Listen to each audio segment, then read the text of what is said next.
विराज बैठ, प्रसन्न हो। जी अभी ठीक। हाँ, नहीं ठीक ही रहना चाहिए।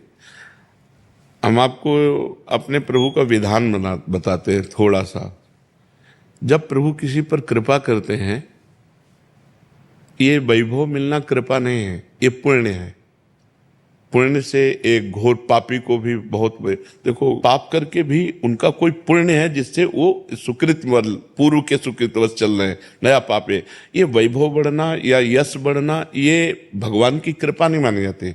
भगवान की कृपा मानी जाती है अंदर का चिंतन बदलना, जिससे आपके अनंत जन्मों के संस्कार भस्म होकर और अगला जो है वो बड़ा उत्तम होगा। अंदर के चिंतन से होता है, बाहर से कुछ नहीं होता। महत्व अंदर का चिंतन। अच्छा, अंदर का चिंतन हम लोगों का स्वभाव बन गया बहिर्मुखी। बहिर्मुखी मतलब बाहर, बाहर यश कीर्ति लाभ विजय, इससे हमको सुख मिलता है। अंदर से कोई मतलब नहीं रखता कोई विरला ही अंदर से।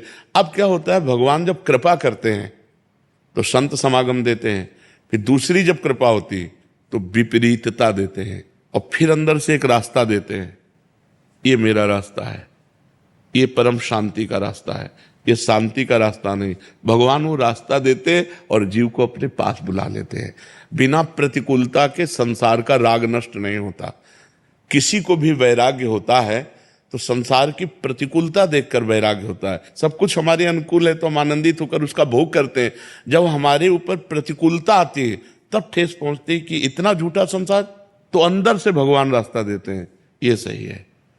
भगवान बिना प्रतिकूलता के इस संसार को छुड़ाने का कोई भी औषधि नहीं रखी। आज तक जितने बड़े महापुरुष हुए हैं, जिनका जीवन बदला है, उनको प्रतिकूलता का दर्शन करके बदला है। तो कभी प्रतिकूलता आए तो उस समय आनंदित हो कि मेरे ऊपर अब भगवान की कृपा हो रही है, कि मुझे सतमार्ग में चलने की प्रेरणा मिल रही है। अगर सतमार्ग छूटा हो, ये सब तो एक सेकंड के लिए आप विचार कीजिए। अब अपना सुधार कर लो, अपने जीवन को सत्य में ले आओ, तो अगला जो होगा वो बहुत जोर का होगा। चाहे जन्म हो तो श्रीवान कुलवान धनवान वैभव संपन्न ऐसे, और भक्ति की अनुकूलता, भक्ति की अनुकूलता।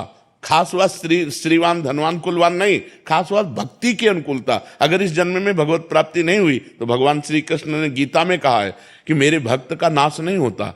मैं कुलवान धनवान श्रीवानों के कुल में जन्म देता हूं और फिर पुनः भक्ति का माहौल देता हूं, और पूर्व का जो भजन छूटा हुआ हो वहीं से उसको। अब बिल्कुल ऐसे ही रहो जैसे रह रहे हो, बिल्कुल संसारिक बन करके रहो, लेकिन अंदर का चिंतन आपका बदल जाए।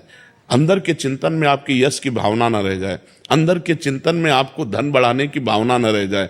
अंदर का चिंतन हो जाए, प्रभु बहुत जन्म व्यतीत हो गए, अब एक बार आपसे मिलना चाहती हूँ, एक बार आपसे मिलना चाहते हैं प्रभु, मुझे आप चाहिए, अब संसार नहीं। तो बात बन जाएगी, तो बात बन जाएगी। तो इसलिए आनंद पूर्वक भगवान का नाम जप करो, बिल्कुल चिंता मत करो। बाबा, क्या नाम जप से हो जाएगा पूरा? ये हम अपने जीवन का अनुभव बताते हैं। सांख्य योग और अष्टांग योग और कर्म योग और भक्ति योग, चारों योगों में प्रवेश रहा है। पहले हम सन्यासी रहे हैं 20 वर्ष सन्यासी रहे काशी विश्वनाथ जी।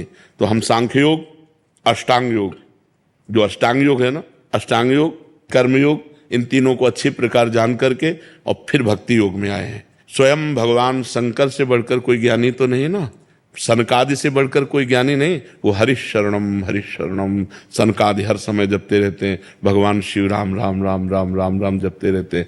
हम वृंदावनवासी प्रिया प्रीतम के उपासी, तो जो राम में राह है वही राह है, जो धा है ये रस देने वाली वस्तु है। तो हम राधा राधा राधा राधा, मतलब आप ये समझो कि हमारी इतनी तार्किक बुद्धि रही, हमारी श्रद्धालु बुद्धि नहीं रही। सन्यासी की जो बुद्धि होती है वो तर्क प्रधान होती, कसौटी पर कसने पर। तो हम केवल भावुकता में राधा राधा का प्रचार नहीं कह रहे कि हमने सुना और ऐसे ग्रंथों में पढ़ा और ऐसे कह रहे, स्वयं स्वाद लेके कह रहे और विश्वास के साथ कह रहे कि यदि आप राधा राधा जपते हो तो इसी जन्म में भगवत प्राप्ति हो जाए।